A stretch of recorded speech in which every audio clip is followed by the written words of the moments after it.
Bonjour à toutes et tous, on se retrouve donc pour le point hebdomadaire du groupe parlementaire de la France Insoumise. Évidemment, je vais commencer par une actualité qui nous touche toutes et tous, c'est-à-dire la canicule et la chaleur extrême que nous subissons toutes et tous en ce moment. La semaine dernière, il y a eu des épisodes climatiques extrêmes, notamment sous la forme d'orages. Et donc la première chose que je voulais dire, évidemment, c'était une pensée aux familles des 2 personnes qui sont décédées des suites de ces orages. Aujourd'hui, nous subissons encore 2 journées de canicule intenses, mais plus largement, on sait que l'été va être extrêmement chaud dans tout le pays. Et la canicule, c'est une double peine pour un très grand nombre de Français, notamment évidemment les ménages les plus modestes, puisque les personnes pauvres, habitent bien plus souvent dans des passoires, dans des bouilloires thermiques l'été, passoires thermiques l'hiver. 37% d'entre eux souffrent de la chaleur, c'est uniquement 20% pour les personnes les plus riches. Donc il est certain qu'une inégalité sociale face à ces épisodes climatiques extrêmes touche énormément de monde et ça va évidemment s'aggraver. On estime qu'en 2050, ce sera 1 personne sur 7 qui vivra dans une bouilloire thermique dans notre pays. Et par ailleurs, s'ajoute à ça le fait que bien souvent, les ménages les plus modestes ne peuvent pas partir en vacances. Contrairement à beaucoup de gens, notamment dans ce gouvernement, qui ont une résidence secondaire climatisée, c'est pas la réalité, le quotidien de chacune des personnes dans ce pays. Et donc, comme on sait que ce phénomène va s'aggraver, on sait notamment qu'à l'horizon 2100, c'est-à-dire avec une France à plus 4 degrés, 40 degrés ce sera tous les ans et très courant, 50 degrés localement, ça arrivera de manière régulière. Donc il nous faut agir et planifier de manière extrêmement urgente, notamment les transports en commun, le passage aux énergies renouvelables, la sobriété énergétique, puisque ces événements climatiques extrêmes, ils sont de nature climatique et donc on ne peut pas désormais y échapper, mais que les conséquences sont éminemment politiques et que la Macronie a fait exactement l'inverse de ce qu'il aurait fallu faire et surtout dans les dernières semaines avec un bilan écologique absolument catastrophique. Je vous rappelle qu'en quelques semaines, on a au niveau de l'Assemblée nationale, du fait de la Macronie, réautorisé des pesticides dans notre pays. On a supprimé, ils ont suspendu le dispositif MaPrimeRénov', donc pour tout ce qui concerne la rénovation thermique justement de ces logements bouilloires, des coupes dans le budget de l'écologie et j'en passe. Et donc aujourd'hui, nous vous proposons un plan pour faire face à la canicule qui va vous être distribué, qui va aussi être mis en ligne avec une double réponse. D'abord une réponse d'urgence avec 5 propositions de loi dont 2 vont vous être présentées à l'instant pour que les Français ne vivent pas un été invivable. Donc là, on est dans des mesures qui ne sont pas d'une ambition folle, mais qui permettent juste que les gens ne se mettent pas en danger dans l'été qui arrive. La première, c'est celle qui a été proposée par Adrien Clouet pour protéger les travailleurs de l'exposition aux températures extrêmes, puisqu'il y a des gens qui travaillent dehors, je pense notamment au milieu du BTP, et qui sont exposés à ces températures extrêmes très dangereuses. La deuxième, je la dépose aujourd'hui. Il s'agit d'une proposition de loi pour garantir l'accès aux loisirs et à des lieux relativement frais pour toutes les personnes qui ne peuvent pas partir en vacances, notamment les piscines, les centres aquatiques municipaux, mais aussi les cinémas, les musées, des lieux qui sont climatisés et qui permettent à celles et ceux qui ne partiront pas de pouvoir se rafraîchir. La troisième, c'est celle de Loïc Prud'homme qui vise à lutter contre la chaleur en ville avec des mesures ambitieuses. Je ne développe pas. La quatrième vous sera présentée par Rodrigo Arenas. Elle concerne les parents d'élèves scolarisés dans des écoles qui aujourd'hui peuvent fermer du fait des températures extrêmes. Et puis la cinquième, elle vous sera présentée par Aurélie Trouvé et elle vise à adapter les logements aux fortes chaleurs et à protéger les occupants de ces logements.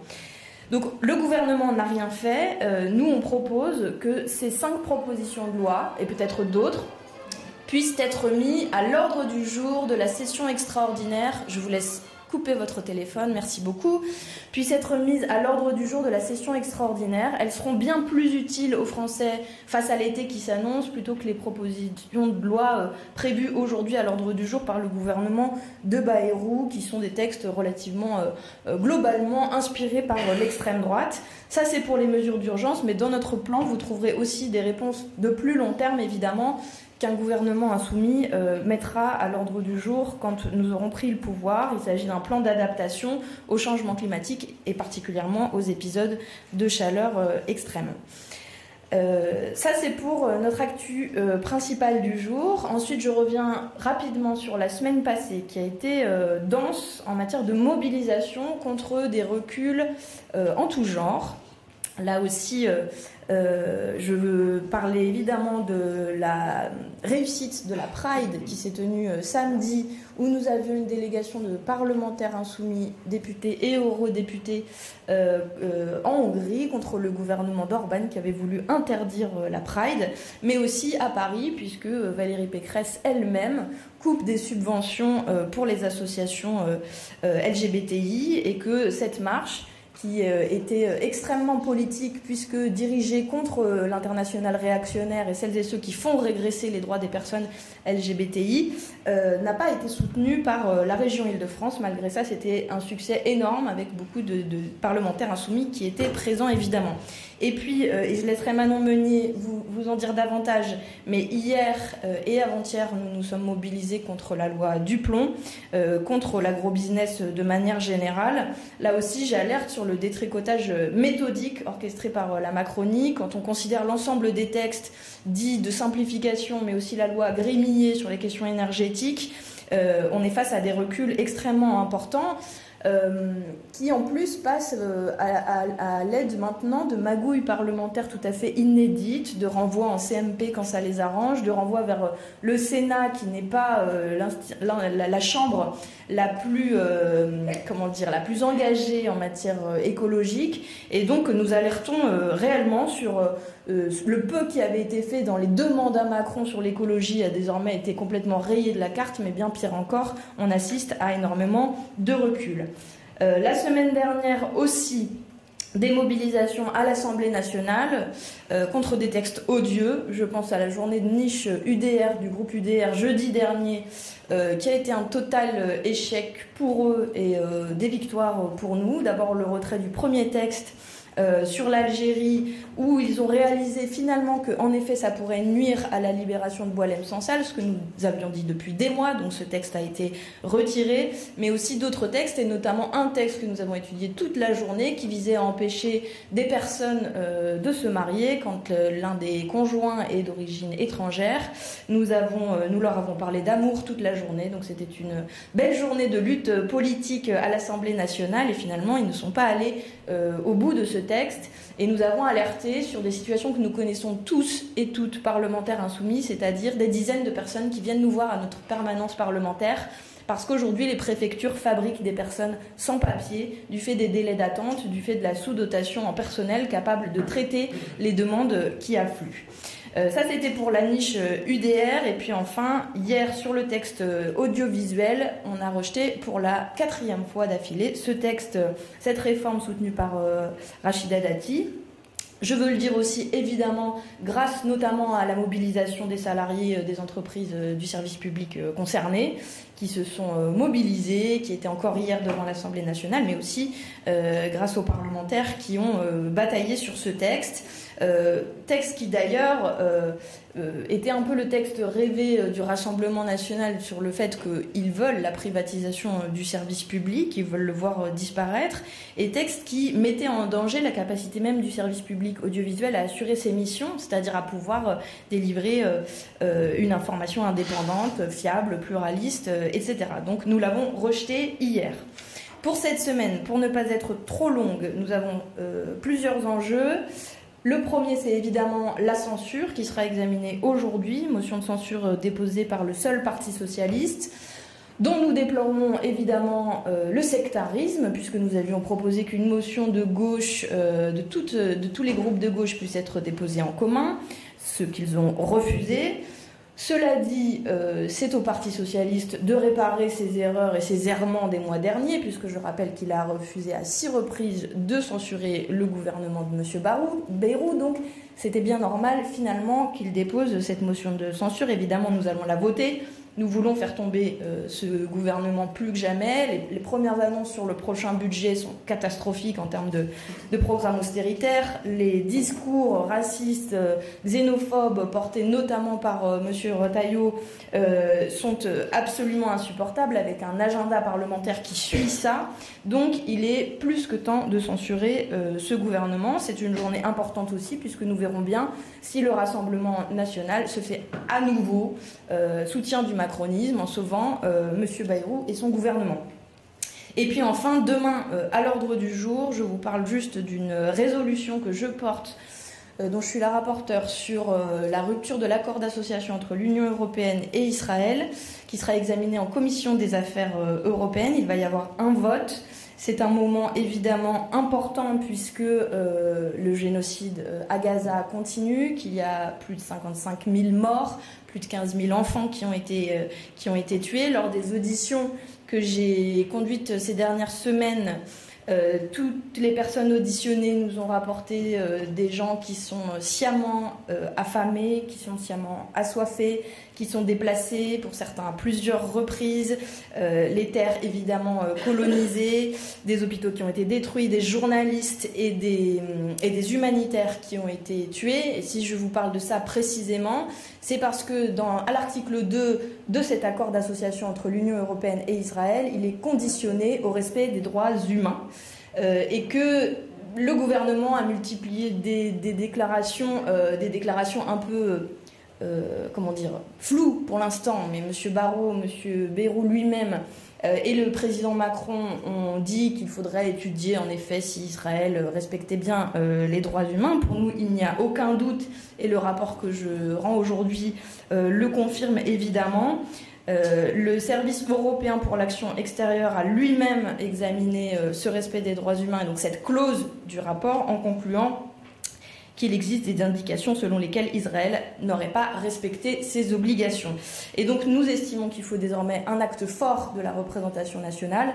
C'est pourquoi ce vote demain en commission des affaires européennes est important pour nous. Pour la suite des actualités, je laisse la parole à mes collègues, en commençant peut-être par le plan canicule, pour revenir au début de mon propos. Aurélie ou Rodrigo, l'un des deux.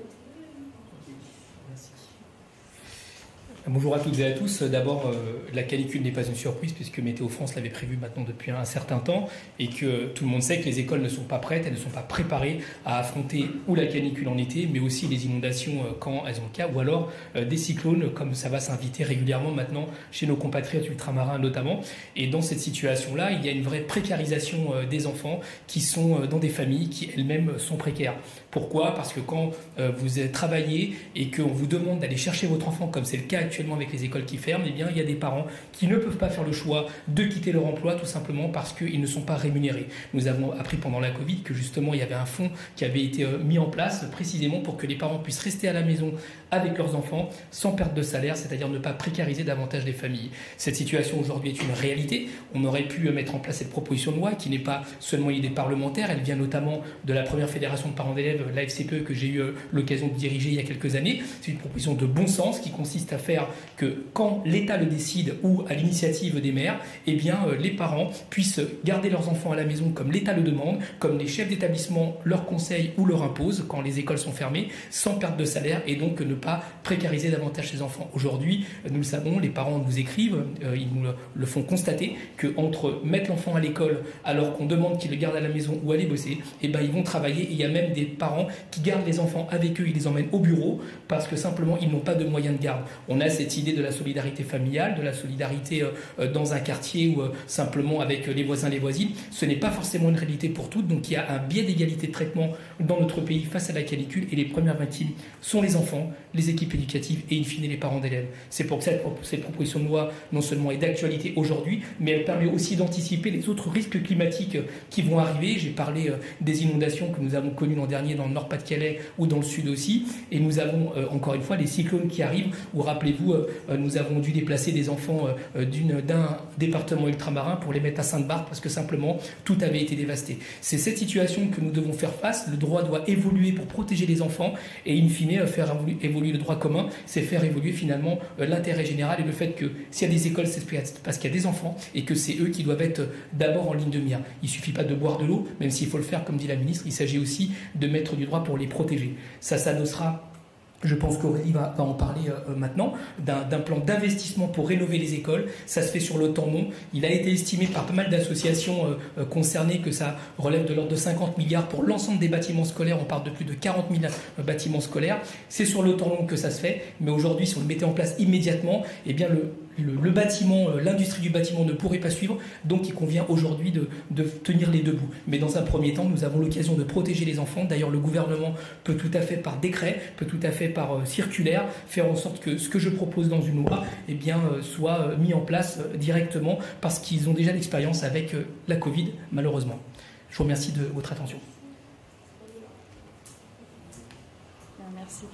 Bonjour à toutes et tous. Pour poursuivre le propos, donc soyons bien conscients que la chaleur tue. La chaleur tue, la chaleur rend malade. Clémence l'a dit, c'est 3700 personnes qui meurent de la chaleur chaque année. Et en premier lieu, ce sont les plus précaires, les locataires, les jeunes, tous les habitants des quartiers populaires. La chaleur, ça veut dire des énormes problèmes dans les passoires et les bouilloires thermiques. Dans les écoles où il fait aujourd'hui, moi dans Bondy Nord, là on relève des températures à 31 degrés dans les classes, donc autant vous dire que on demande aux parents de les reprendre. C'est dans les classes, mais c'est aussi quand ils rentrent à la maison, parce qu'on leur dit de partir de la classe, mais en l'occurrence quand ils rentrent chez eux dans l'appartement, il fait aussi 30 degrés.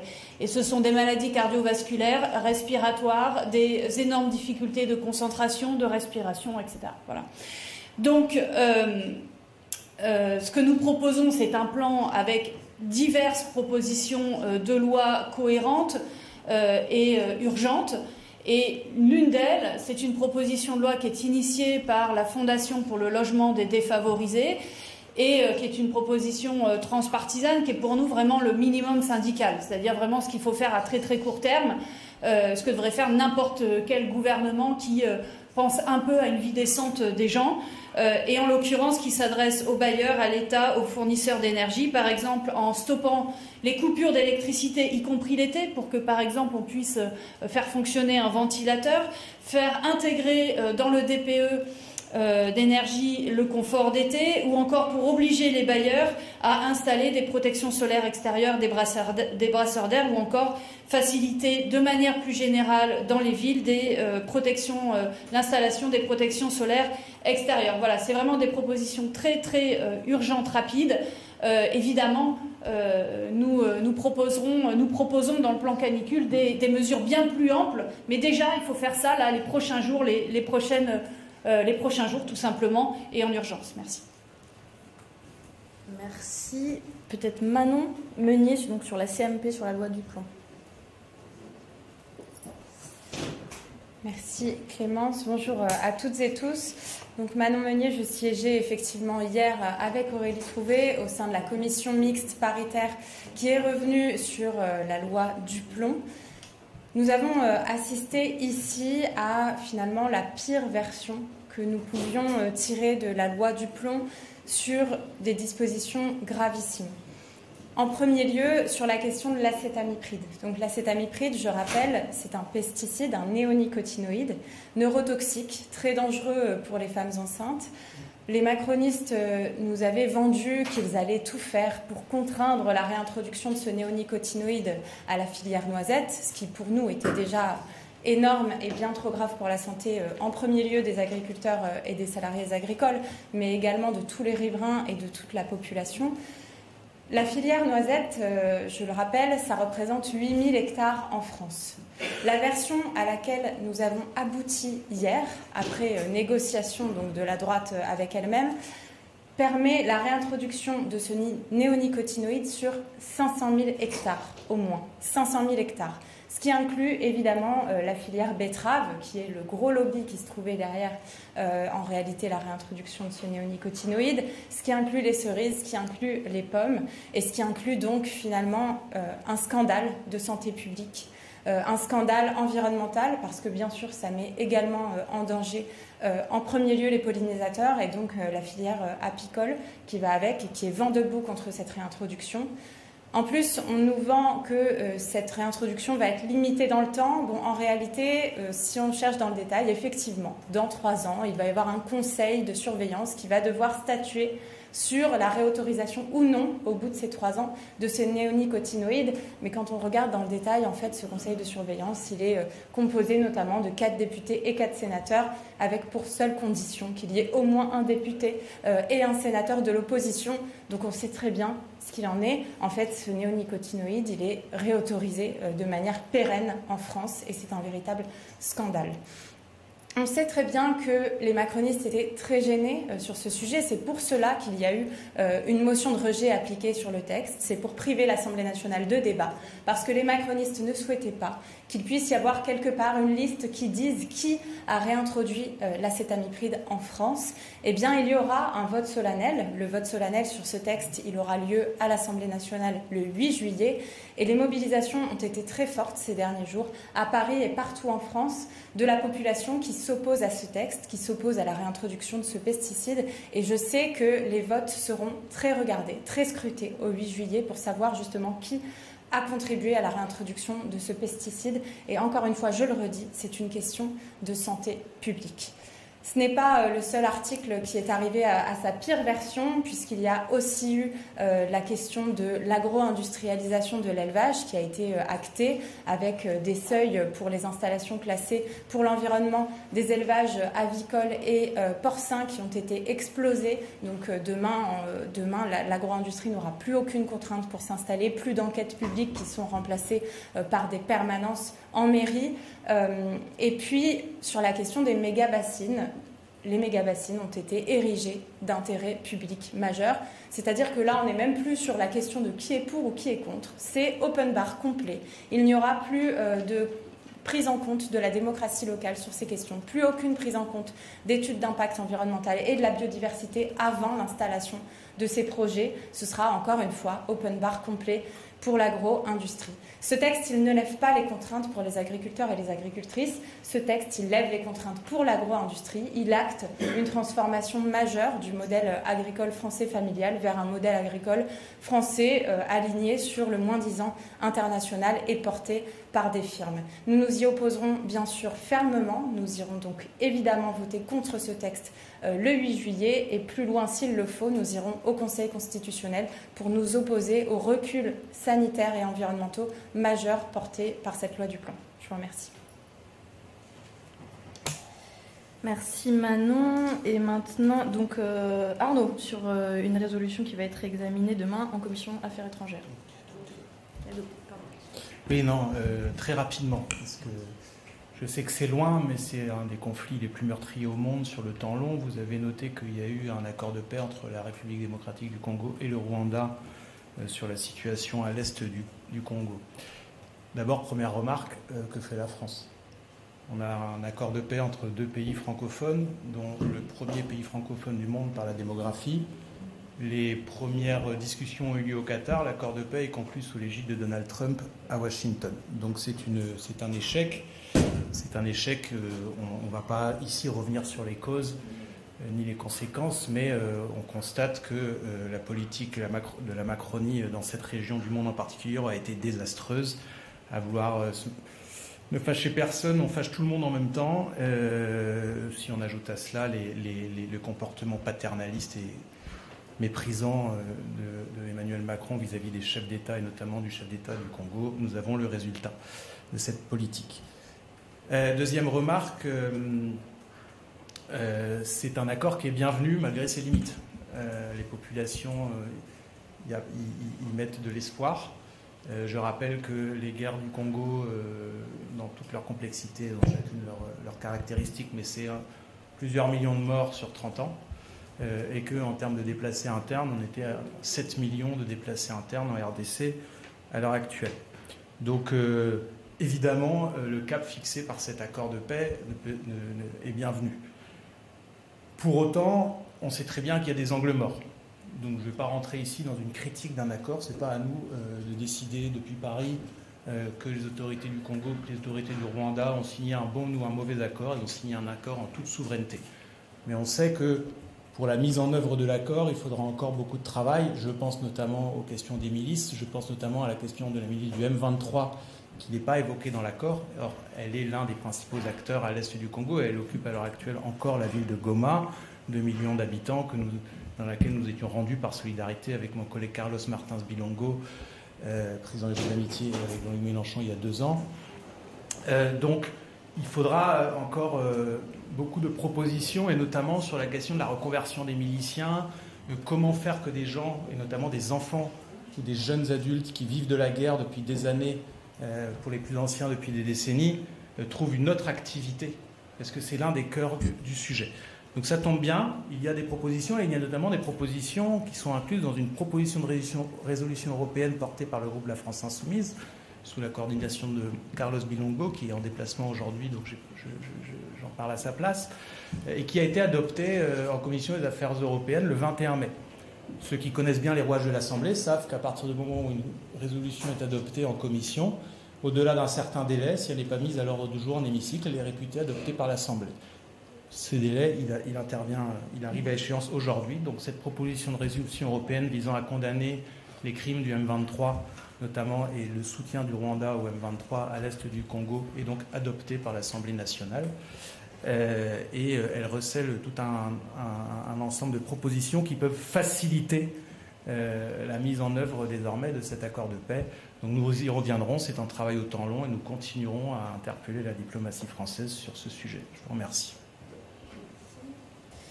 Et puis, pour terminer, Daniel Obono, qui va vous rendre compte du travail du groupe d'études sur le racisme et les discriminations raciales et religieuses à l'Assemblée nationale. Bonjour à toutes et tous. Je souhaitais faire un point de bilan des travaux de ce groupe d'études qui a été obtenu à l'initiative de notre groupe parlementaire, la France Insoumise, groupe d'études sur le racisme et les discriminations raciales ou religieuses. C'est la première fois que l'Assemblée nationale se dote d'un groupe thématique sur ce sujet qui est loin d'être un détail ou une diversion, qui est un élément pour nous, à la France Insoumise, de lutte stratégique et centrale. Je rappelle quelques chiffres pour prendre la mesure de quoi on parle. Aujourd'hui, en France, chaque année, plus d'1 million de personnes déclarent être victimes d'au moins une atteinte à caractère raciste. Le racisme affecte tous les aspects de la vie quotidienne, l'éducation, l'emploi, le logement, la santé, les transports, l'accès aux services publics. Cette construction politique et sociale affecte la vie de millions de nos concitoyens et concitoyennes, et plus largement dans la population. Et depuis les actes et des propos jusqu'aux crimes, aux meurtres comme ceux récemment d'Aboubacar Cissé ou de Hicham Miraoui, le constat porté par l'ensemble des associations que nous avons auditionnées au cours des 6 derniers mois est que le bilan politique est loin d'être suffisant pour faire face à ce fléau. Nous avons auditionné la Commission nationale consultative des droits de l'homme, des associations comme Human Rights Watch, la Ligue des droits humains, la Commission européenne contre le racisme et l'intolérance, la Fédération de la Maison des Peuples, le Mouvement contre le racisme et pour l'amitié des peuples, le MRAP, SOS Racisme, la Défenseur des droits et le délégué interministériel à la lutte contre le racisme, l'antisémitisme et les haines anti-LGBT. Les analyses de l'ensemble de ces acteurs et actrices de terrain et institutions indépendantes sur ce sujet convergent sur plusieurs points. D'abord, le caractère structurel et systémique du racisme. Ensuite, sur le fait que les politiques menées jusqu'à aujourd'hui par le gouvernement sont jugées insuffisantes, souffrant de nombreuses carences, comme l'absence de mesures de lutte contre, par exemple, les contrôles aux faciès, qui nous ont valu une condamnation récente de la Cour européenne des droits humains, et puis surtout la question des moyens, notamment financiers, consacrés par l'État.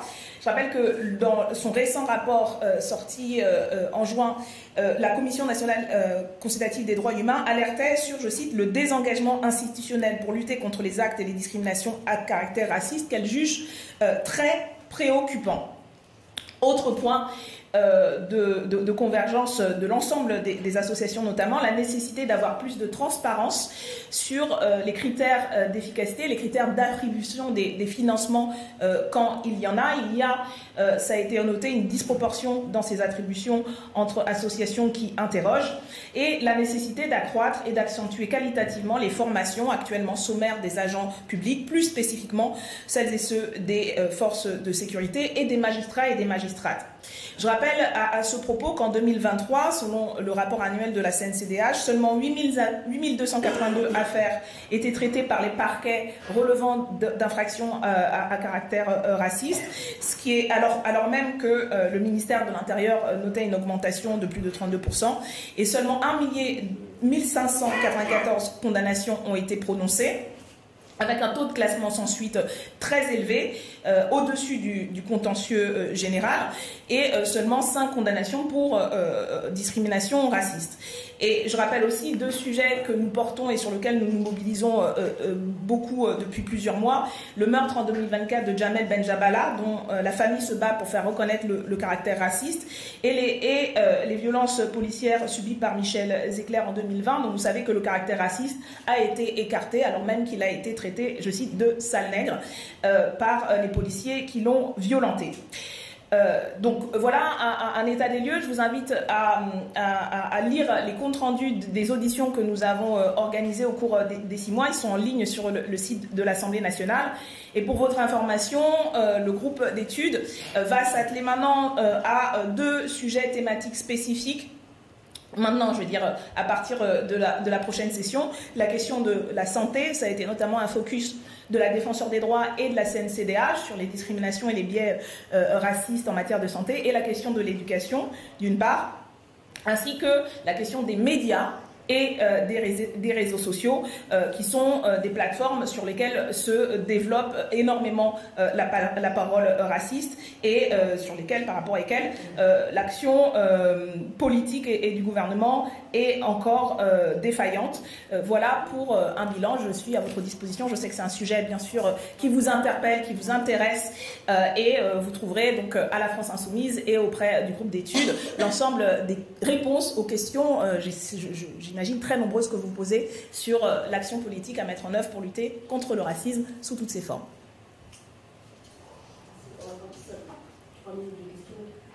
3 minutes de questions. La chaleur, c'est dur là. Eh bien, nous allons en réunion de groupe alors. Pas de questions ? Bonne journée. Merci.